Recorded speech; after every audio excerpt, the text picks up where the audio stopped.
And here we go then. Here is the McFarlane Toys DC Multiverse Azrael Batman Armor from the McFarlane Gold Label Collection.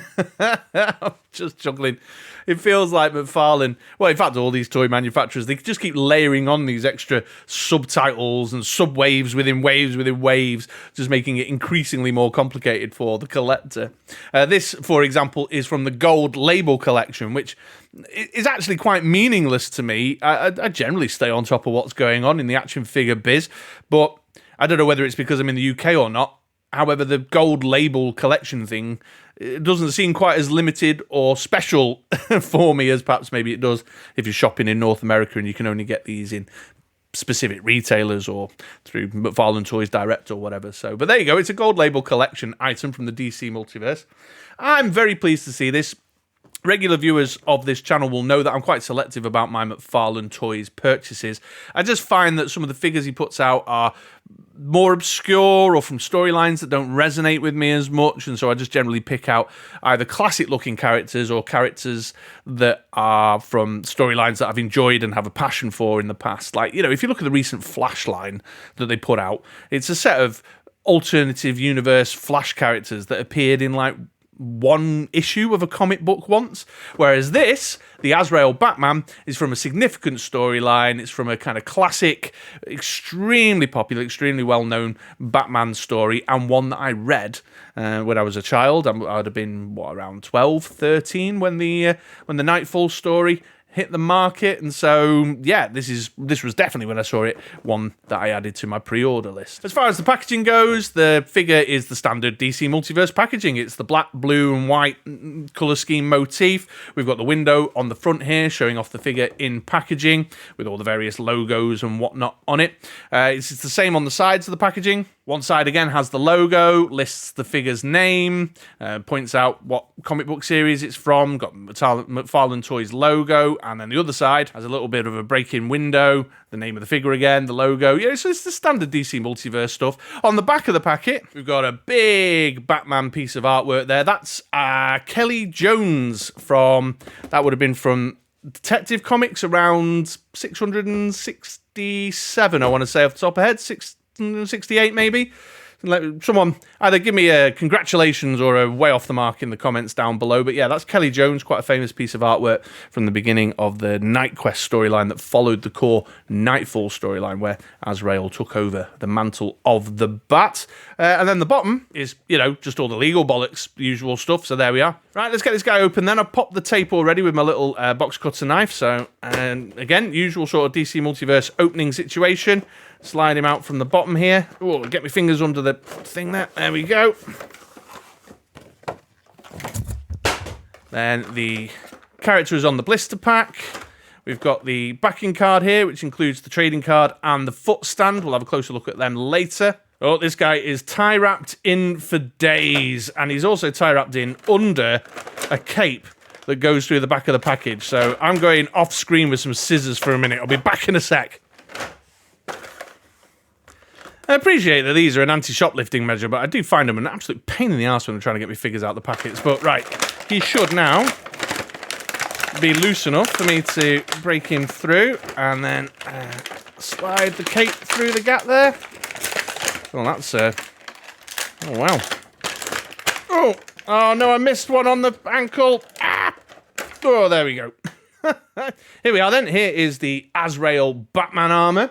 Out the package, ready to be played with. One thing I do immediately notice, actually, folks, I don't know if you clocked this in the box, he was slightly mispackaged, and so this right hand, the claws, are a little misaligned now. They've sort of bent out of shape, so looks like I'll be getting the hairdryer out in a minute, but I'm going to go away. I'm going to have a bit of a play, pose him up, and see what he looks like with my 1000 issue 1000 Batman and stuff, and I'll come back in a few days and share some thoughts. And here he is. Here is the Batman Azrael Armor from the McFarlane Toys DC Multiverse line. It's been a few days now since I recorded the unboxing section that you guys have just watched, and I've been away and done all the things that any self-respecting man-child nerd would do with a brand new action figure in their collection. I've been posing him up, I've had him in shelf displays, I've been taking photos, I had a little bit of an action fight between him and my Bruce Wayne Batman figure because, you know, You got it. And I'm about ready to share some review thoughts, so I'm going to get into the review section of the video now. Now, if you're new around these parts, just to quickly give you a rundown, the review follows a very simple structure here at MoDXtra Games and Collectibles, a structure I call the 3 A's. The first A is aesthetics. So the first section of the review, we're going to talk about how Azrael looks, the sculpt, the paint apps, the colour choices, the size and shape of him, all that good stuff, and talk about how he looks and how he looks in various contexts. Then on to the second A, which is articulation. How poseable is he? How does he move? What kind of interesting stances can you get him into or not get him into? Let's talk about it. And then finally, the third A is going to be accessories and added value. What else is in the pack with him? What else is there that's making it worth the money? And with all that said and done, I should hopefully have shared enough information that if you're thinking about picking up a Batman Azrael for yourself, then I'll help you make up your mind. So let's not dilly-dally around, let's jump straight into it, and let's get started with the aesthetic section of the video. Right, okay then, the aesthetic section of the video, and I've brought Azrael closer to the camera so that we can get in on some of the more finer detail aesthetic qualities of the figure. And what I'll say right now, the long and the short of it is that I've got mixed feelings about Azrael. It's a mixed bag, that it's a figure of highs and lows. There's some great stuff, some solid stuff sitting in the pros column, but there's also some real annoyances that are bugging me that are sitting in the cons column. So I'll start with the positives and then move on to the negatives, I think is probably the best way to do it. And the first thing I'll say in the positives column is that when you get the figure in hand and you start sort of playing around with him and kind of enjoying your new toy and posing him up and doing fun stuff with him, the overall visual experience of Azrael is a positive one. Regular viewers of the channel will know that one of the kind of aspects of my action figures I'm always looking for is the storytelling. Where's the narrative? What's it telling me about the figure in terms of their story? And Azrael, straight out the box, is telling a story. He's suitably menacing and imposing in the manner in which he was in the Knightfall and Knightquest storyline, and as always, the head sculpt is where I look to find that story. And look at it, look at that head sculpt there. You cannot see any of his face. He's under a fully covered facial mask, and yet you can see the cold, hard, ass-kicking, vigilante stare that's going on under there. And they've just communicated so much with the way they've kind of had that face mask hug his sort of cheek line and his chin and his eyebrows and stuff. He's got the glowing red eyes, which is very comic book accurate as well, which I appreciate. And so the story is being told. And then they've also kind of sculpted like the pointy bits on the cape here and the way it flows. We'll have a closer look at that in a minute. And his kind of claws on his gauntlets and the little spiky, sticky outy bits on. It's all there, telling that story that he's a hero, but he's not. There's a line that this guy's willing to cross, and he's just got his teeth are gritted. He's all those muscles and joints up here are tightened up because he just wants to fight crime. It really comes through in the storytelling. So the overall experience of the figure is a positive one because you can really sense the story of what's going on with this guy. You know what I mean? He's basically a lunatic vigilante who's got claws and spiky bits and a real tense stare who's going to go and doing some muggers. As is often the case with McFarlane Toys as well, aesthetically there is a lot of texture and depth in the figure. And I've always appreciated that. There's a care and attention to detail to the kind of physical sculpt of the figure, although I'll talk about attention to detail a bit more in a moment. But there's a kind of physical attention to detail that gives it this texture and depth that I very much enjoy. Like the cloak, I mentioned the cloak before. It's a moulded plastic piece, but effort has been made to give it a sense of movement, a sense of dynamic, to give it a natural flow falling down the back of the figure there. You've got the textural elements in the armour at the top of the chest here, and then this kind of body armour that's coming down across his abs, the detail in the utility belt area, and the extra utility belt bit that he's got around a thigh belt. Azrael's going one step further, just really making sure he's got his 90s superhero membership card there. Look, I've got the extra pouches. I could join the Jim Lee Club. And in the gauntlets too, you can see all the kind of metal work and how it's all put together. So there's lovely bits of these kind of textured detail. I especially like the way his uniform is in the legs. You can see the bodysuit has got a kind of fabricy texture to it that's really, really lovely. And this is commonplace with McFarlane Toys. That's definitely an element of their figures that I find myself appreciating. Let's talk about one of the elements I'm less keen on now, and that's the colour scheme.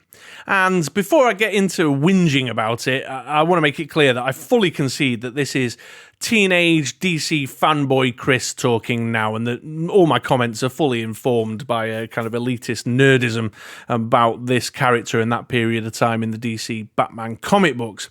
However, I think many will agree with me that the colours aren't quite right, and they're not quite comic book accurate enough for me to fully fall in love with the character. The blue elements are too light a blue, and they seem a bit kind of dull and faded. I think that's the word I'm looking for there. Whereas my recollection, my memory of the character is a much deeper, much darker blue, with some striking kind of shadowy elements on it, and this just isn't doing that. You've then got the kind of mustardy yellow that has been used for the utility belt and the thigh utility belt that Azrael's carrying. And again, in the comic books, this was a much more vivid yellow, a much more kind of traditional Batman-y utility belt yellow. So it irks, it irks the eye. There are some silver elements on the character design that are missing, specifically the claws and some of these spiky bits on the side of the gauntlets. And the claws particularly really stand out. The fact that they're all blue and not got the shiny silver claws on the end of his gauntlets, on his fingers in his gauntlets, just kind of bug me. And then there's some kind of fine detail, kind of quality issues going on. Like the gold that's in the gauntlet and just at the base of the bicep and tricep there doesn't match the gold in the core sculpted body armor that's here across the top of the main torso. And we've got, I don't know if you can see this, let me bring him a bit closer actually. You can see there that the paint job on his kind of high-powered torch thing that he's got on the front of his armor here is not finished. They just gave up 2/3 of the way through and said, no, we're not going to do that, or he's chipped or whatever, So there's a bit of quality attention to detail. I also feel like the red bit in his eyes is a bit dull and doesn't quite have that glowy readiness that he had in the comic books. And then if I'm really getting nitpicky, you'll notice things like can you see that bit of paint smudge down there and stuff? So when you kind of go in for a closer inspection, it's not sort of all there. There's some rough around the edges bits that are bothersome and affect my whole experience of this character. And because when it comes to DC Multiverse with McFarlane Toys, I'm looking for very specific kind of comic book accurate characters from lines and series that resonate with me and that I hold dear in my heart. I've said this before in some of my previous reviews. The fact that it's kind of there but not quite to sort of fall short. Like if the yellow was a bit more vivid and the blue was a bit darker and it was a bit tighter in terms of the neatness of some of the rough around the edges bits, then I'd be wholly in love with the figure. But because of that overall initial experience gets a little bit tainted as time goes on. So aesthetically, definitely elements to like. There's no two ways about it, but there's also a few little annoyances that may get in the way of your enjoyment of the figure, which means he's not getting a full MoDXtra thumbs up, but it's not a full thumbs down. He's going to float around the middle there with a kind of 50-50, 60-40 thing going on. So there's the aesthetic, but let's now talk about how he feels, how he moves. Let's get into the articulation section of the video. Starting up top with the head, we've got pretty standard McFarlane Multiverse articulation there. Bit of tilt, bit of look up, good down. The back of the neck piece is affecting his full upward motion. Side to side's pretty decent as well. So yeah, pretty good in the head articulation space. Lots of opportunity there to have him, looking down into the city before he swings in and kicks a burglar's ass, looking ahead of himself as he's swinging from building to building or whatever. So that's all pretty good. Moving down into the shoulders, we can get a good T out of him, although mine's a bit stiff. I don't know if you could hear that creaking and clicking, but it's there. There's this kind of butterfly joint piece that's very loose on mine, which gives a lot of room to maneuver, but I had doubts about whether it was actually properly fitted at one point when I first started playing around with him, but it is there. I don't know if you can see under the cape here, but there's a kind of butterfly joint piece in there that moves with the figure's shoulder. I don't know if that's supposed to be stationary or not, but it helps the articulation, but I have concerns about how loose it is. Then we've got swivel at the top of the bicep and tricep, a decent double elbow that gets all the way up to there. And then we've got the standard McFarlane ball joint in the wrist there that allows for swivel and some rotation and some back and forth on the hand. I like aesthetically, I didn't mention this in the aesthetic section, but how the ball joints are becoming increasingly integrated into the model sculpt, so they don't sort of sit at the end of the wrist before the hand and looks a bit uncanny valley. So I appreciate that. Although one observation articulation-wise with these ball joints in here, the way the hinge is on this ball joint here is a little bit of a fuss and a faff for some of the posing that you might want to do with the figure. So, for example, I was trying to put him into a pose with the arm stretched out, firing some batarang shurikens from his gauntlet there, and as you can see, the slight angle on the ball joint means I can't get his hand to go sort of flush like he's shooting it forward, if you know what I mean. It's a minor thing, but I just noticed it in some of the poses I was trying to get him into. And I was also trying to do some kind of spooky claws out stuff, like some of the covers were. And I don't know, he just looks like a bad Ed Wood actor. Moving into the torso, we've got this joint here just at the bottom of his chest, above his abs, allowing for some nice ab crunch. And then, as you can see, there's a bit of motion at the waist too, which is allowing for some good crunch forward. Well, back's all right. The cloak is getting in your way there. Also allows for a bit of swivel, for some of the poses that you might try and get him into. The articulation in the groin area and the top of the legs here is cursed by the McFarlane adult nappy curse. It looks like Azrael's wearing some special protective measures for a medical condition there. But it's okay. We've got, a good full out like that. And some decent forward and some decent back. But as you can see, that kind of more rubbery sculpt here on this area of the body means you've got these weird kind of folds and creases that appear if you're going too far forward. I'm finding with my figure as well, the swivel in that joint is not so great, and without a thigh cut is restricting some of the options in terms of articulation for some of the poses that I was trying to get him into. There's a double knee that goes all the way up like that, which is pretty decent, although obviously the cape will get in the way of some of the articulation that you may look to do with backward leg motion. And then it's got the ball hinge joint in the ankle there. Again, you can see how McFarlane are now trying to integrate these much more into the sculpt, which is a good thing aesthetically. And that gives you some decent forward, some decent back, and then you've got a rocker for some side to side. That's all pretty good. And then, as with all McFarlane figures, Azrael can bend his toes. So, yeah, the articulation is decent. It's solid. It's not going to blow the ceiling off by any stretch of the imagination. It's fairly standard for McFarlane, to be fair. I've mentioned on previous videos, and I'm sure I'll mention again, I'm certainly pointing it out with this guy, that I find them to be more kind of statue-esque style figures with action figure articulation elements than they are action figures, if you know what I mean. And you can definitely sense that with Azrael. Like, there's articulation to get him into some decent poses, and you can get some stuff going on with your display. You most certainly can. There's no two ways about it.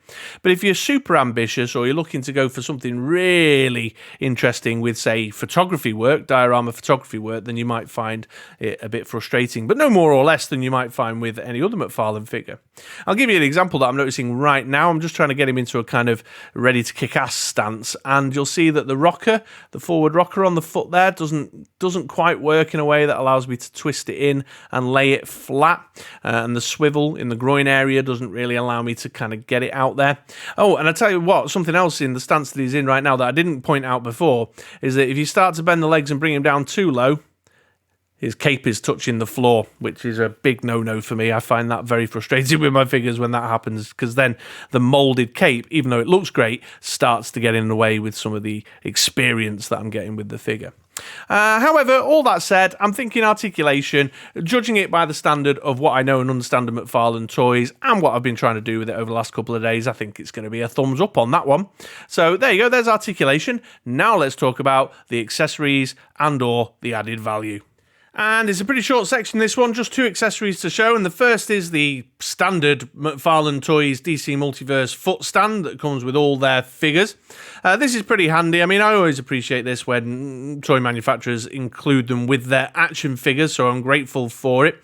They are fingerprint magnets. You can already see after just a few days it's got the little fingerprinty smudges from me. But super useful, and especially useful with Azrael because he's a little bit top heavy. And in some of the poses I was trying to get him into, he was toppling, but with the foot stand, he wasn't. And it's logistically very straightforward. He's got the foot peg holes in the bottom of his feet. You take your pick left or right, and the peg from the stand just slides in like so. And then the trading card. These come with all the McFarlane DC Multiverse and Page Puncher figures and what have you, featuring the same Kelly Jones cover art from Detective Comics 5, 6, 7. On it there, the famous image of Azrael in his armor that kicks off the Knightquest storyline, and that's of course the one that features on the back of the box as well. And then on the other side of the trading card, there's a little bit of biographical information about the character and whatnot. So some folks collect these, some folks don't. I'm pretty indifferent about the trading cards, if I'm being perfectly honest. I'll just end up adding it to the little flimsy binder that I've got for these up on my shelf there. But if you're into it, then there you go, that's what you get. And that is your lot, the trading card and the foot stand.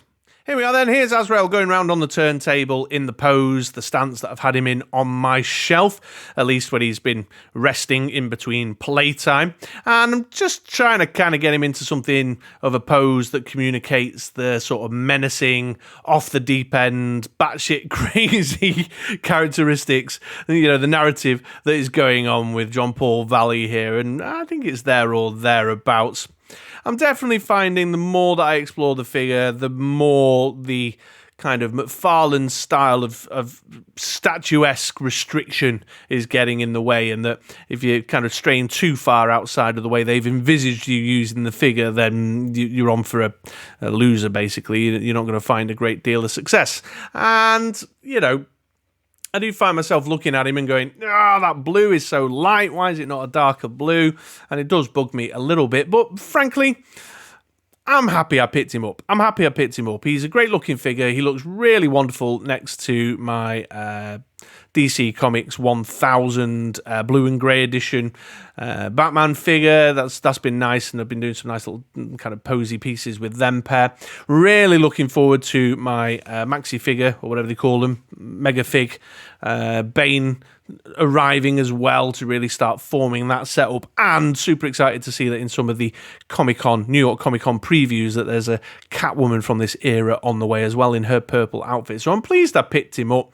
I'm pleased that I've got the figure, and despite my reservations around the colour scheme and the QC neatness around the paint job and such like, yeah, it's a good figure. I've been enjoying it, and so I've probably been a bit harsher on him through the course of the review than I actually truly feel about him, because when all is said and done, I've been posing him around a lot, and I've been taking a lot of photos, and I've been having a lot of fun just remembering 13-year-old Chris reading Batman back in 1993. So yeah, there we go.